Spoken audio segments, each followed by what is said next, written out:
अपरे नियताहाराः प्राणान् प्राणेषु जुह्वति सर्वेऽप्येते यज्ञविदः యజ్ఞక్షపితకల్మషాః.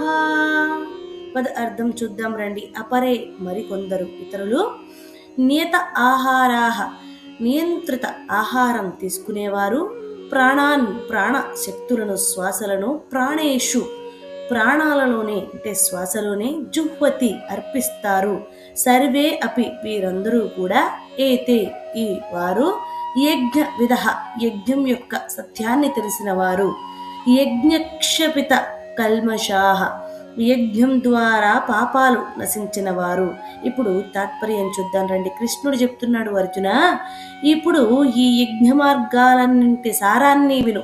కొంతమంది యోగులు తమ ఆహారాన్ని కూడా నియంత్రిస్తారు. వారు ఎలా పడితే అలా తినరు, శరీరానికి అవసరమైనంత మాత్రమే తీసుకుంటారు. ఎందుకంటే ఆహారం కూడా మనస్సును ప్రభావితం చేస్తుంది.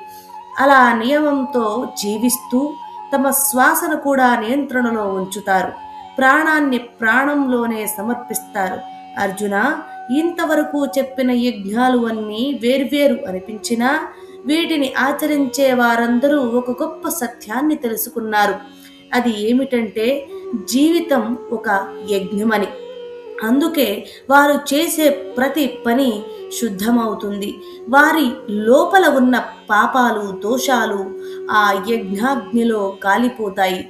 అర్జున, నువ్వు ఏ మార్గాన్ని అనుసరించినా దానిని యజ్ఞంగా మార్చు, అప్పుడు నీ జీవితం కూడా శుద్ధమవుతుంది అని కృష్ణుడు అర్జునుడికి మరియు మనకి కూడా సందేశాన్ని ఇస్తున్నారు. హరే కృష్ణ.